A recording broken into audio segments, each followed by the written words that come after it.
Magandang gabi mga kapatid. I pray that this Devo video finds you and your families well. And I also hope that the first half of the week has been good to every one of us. We praise God this evening for this means na patuloy niyang pinagkakaloob sa atin para tayo po ay makapagpatuloy sa ating gawain kahit hindi po tayo magkakasama physically. Praise God, merong means katulad nito, itong video. And for tonight, as we go about our short Devo, we're gonna be turning our focus to another one of the 5 solas. Last week, ang tinakil po natin is yung Sola Scriptura, which teaches us to base everything on Scripture alone. Everything that matters to our faith and our practice should be based on what Scripture tells and teaches us. Sa gabing ito, isa pa pong sola ang ating pag-aaralan. And that sola is sola fide. Sola fide means faith alone.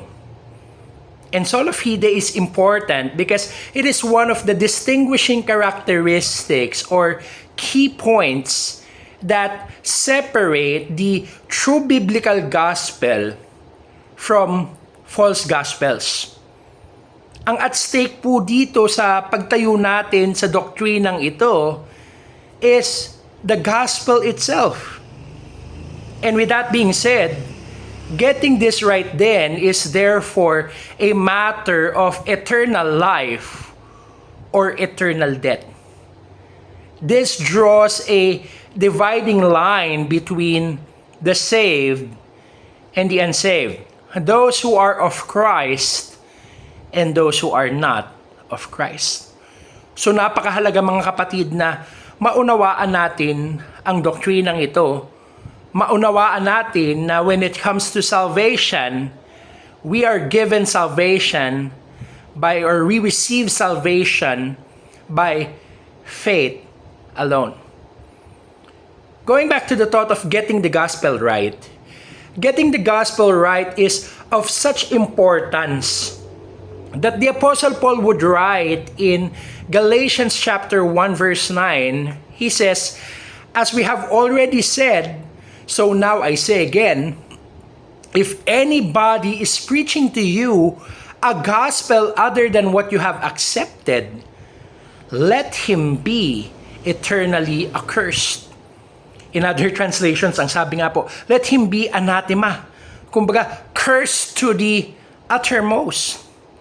Kung may magtuturo daw ng gospel or ng kahit anong doktrina na hindi katulad nitong doktrinang ito, let that person truly be accursed by God. And as we go about the thought of sola fide, Paul was addressing the same question that sola fide addresses in Galatians.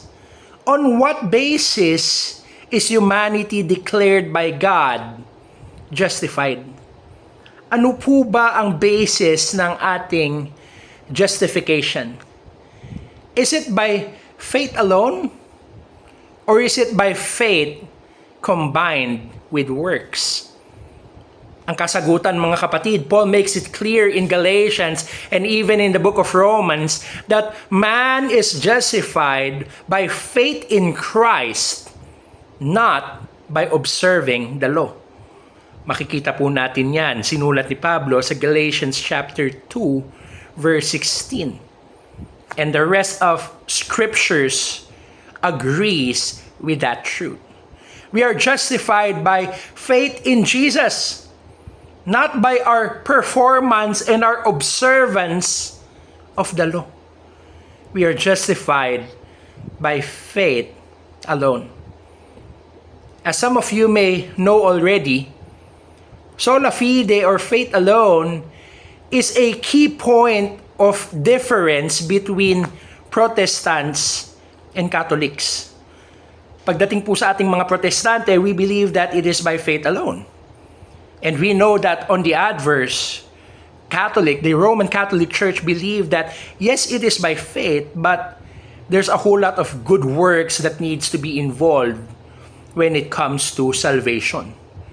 So when it comes to sola fide, it divides the line between Protestants and Catholics. But let me also tell you that the same puts a divide between Christianity and almost all other religions and teaching. The teaching that we are declared righteous by God or justified by God on the basis of our faith alone and not by works is a key doctrine of the Bible, and it is the dividing line that separates Christianity, biblical Christianity, from most cults that are around. While most religions and cults teaches that people will be saved by their works, the Bible teaches us that we are not saved by works, but we are saved by God's grace through His gift of faith. Ito pong verse na ito, alam na alam po natin ito. Again, Ephesians chapter 2, verses 8 to 9 tells us, "For by grace you have been saved through faith, and it is not your own doing. It is the gift of God, not a result of works, so that no one may boast." Again, babasahin ko po ang napakagandang verse na ito. Again, "For by grace you have been saved through faith. And this is not your doing. It is a gift of God, not a result of our works, so that no one may boast against God." In most other religions, salvation is attained by being a good person or doing good things. For some, it is by performing or achieving specific acts. If you reach a certain level in your life, only then will you be saved. Only then will you be acceptable before God.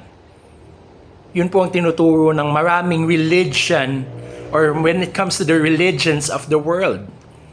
But biblical Christianity is very much distinct from every other religion that is centered on man's work. Because when it comes to biblical Christianity, it is centered on what God has accomplished through Christ's finished work. Hindi po nakabase sa atin, nakabase po sa work na tinapos at inaccomplish na po ni Kristo on our behalf. While all other religions are based on human achievement and effort, biblical Christianity lies on what Jesus has accomplished.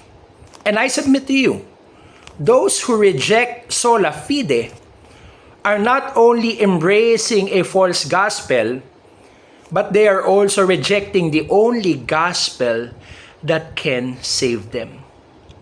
Mga kapatid, if we abandon the truth of justification by faith alone, we abandon the only way of salvation. Ang sabi po sa Romans chapter 4 verses 4 to 5, it reads, "Now when a man works, his wages are not credited to him as a gift." Pag nagtrabaho po ang isang tao, ang kanyang sahod ay hindi regalo. Rather, the verse says, "But rather it is credited to him as an obligation."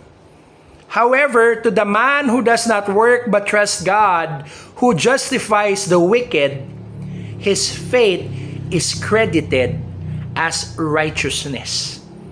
Mga kapatid, the Bible teaches that those that trust Jesus Christ for justification by faith alone are imputed with the righteousness of Christ. Yung mga nananampalataya na maliligtas lamang sila sa pamamagitan ni Kristo, sila po ang iniimputan ng righteousness ng ating Panginoong Hesukristo. While those who try their own righteousness or to establish their own righteousness or mix faith with works, they will receive punishment and condemnation due to the truth that all actually fall short of God's perfect standard. Kung nakabase po sa sarili nating mga gawa, ang ating righteousness, ang ating pagiging acceptable sa Panginoon, wala pong papasa sa atin. We will all be condemned because none of us can reach the standard of God. So there is no other option, mga kapatid, but to accept the gift of God by faith. Consider these truths, mga kapatid. No amount of good works can make up for our sins or accomplish our salvation. Sabi nga po sa book of Isaiah, even our best of works are but filthy rags before the holiness of God. No amount of good works could suffice. Therefore, that being said, humans are sinners and therefore unable to save themselves. Kung hindi po sapat ang ating mga gawa, then wala po tayong ability para tayo ay mailigtas or mailigtas ang ating mga sarili. Therefore, what is the only way? The only way is by faith. When a person places their faith in Jesus as their Savior, Jesus' righteousness is credited to their account and they are saved from their sin. Again, that is what it means when we speak of justification. This is what it means to be justified. Salvation is something that is gifted to us by God, and we can receive that gift by placing our faith, our trust in Jesus and what He has done to forgive us of our sins. Mga kapatid, sola fide, this doctrine of justification by faith alone apart from works, this doctrine is not a man-made concept, but rather it is simply recognizing what is taught over and over in Scripture. It is acknowledging that what the Word of God says is true. That at some point in time, God declares ungodly sinners as righteous by imputing on them Christ's righteousness. And this happens apart from any works and before an individual even actually becomes righteous or does anything that is righteous. Hindi po ito nakabase sa ating mga nagawa. At hindi din nakabase sa ating mga gagawin pa, yung works of righteousness na pwede natin gawin in the future. It is all given to us by God, and it is all to be received by faith. This is an important distinction between Catholic theology that teaches righteous works are meritus towards salvation, and the Protestant theology that affirms the biblical teaching that righteous works are the result and the evidence of a born-again person who has been justified by God and regenerated by the power of the Holy Spirit. So ang tanong po ng ilan, does sola fide mean that good works are worthless? Kasi nga po, hindi nga po ito makakapagligtas sa atin. I submit to you this answer. No. Good works are not worthless while they cannot earn our salvation. Although they cannot earn our salvation. James 2 verse 14 to 26 explains that faith without works is dead. This means that if you truly have faith in Jesus as your Savior, then you will also have the desire to do good works in order to live out your faith. What we can see here is, again, good works are not the root that bears the fruit of salvation. Rather, it is the fruit rooted in already being saved. Hindi po good works para tayo masave. Rather, saved na po tayo. Kaya po tayo nakakagawa ng mga mabubuting gawa. How important is sola fide? It is important to the gospel message and the biblical understanding of salvation that Martin Luther, the father of Reformation, described it as being the article with and by which the church stands. Ulitin ko po, sabi po ni Martin Luther, when it comes to faith alone, it is the article with and by which the church stands. Again, those who reject sola fide reject the only gospel that can save them, and by necessity or by consequence, they embrace a false gospel. That is why Paul so adamantly denounces those who thought that law-keeping or other works of righteousness in Galatians 1:9 or in other passages are the key to being saved. But nonetheless, today, ang nakakalungkot po, this important biblical doctrine is greatly under attack. Too often, sola fide is relegated to a doctrine of second importance instead of being recognized as an essential doctrine of Christianity, which it certainly is. If we abandon justification, forgiveness of sins by faith alone, we abandon the only way to eternal life. True salvation is about having faith, believing and trusting in what has already been accomplished by Jesus on the cross. Sabi nga po sa Titus chapter 3 verse 5, we are declared righteous and forgiven of our sin not because of anything we have done, but because of God's mercy and grace.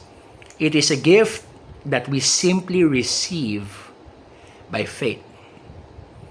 Ending this devotion, allow me to read one more passage. Sabi po ni Pablo sa Galatians chapter 3 verses 6 to 11, consider this. Consider Abraham. He believed God and it was credited to him as righteousness. Understand then that those who believe are children of Abraham. The scripture foresaw that God would justify the Gentiles by faith and announce the gospel in advance to Abraham, saying, all nations will be blessed through you, so that those who have faith are blessed along with Abraham, the man of faith. All who rely on observing the law are under a curse, for it is written, cursed is everyone who does not continue to do everything written in the book of the law. Clearly, no one is justified before God by the law, because the righteous will live by faith. So mga kapatid, muli ang katotohanan, when it comes to salvation, it's not by works. It's not through our effort. It's not through what we can accomplish in this life. Salvation is through what Jesus has accomplished, and we only receive it as a gift. Receive it by faith. God bless you po. I pray that you have a blessed midweek evening.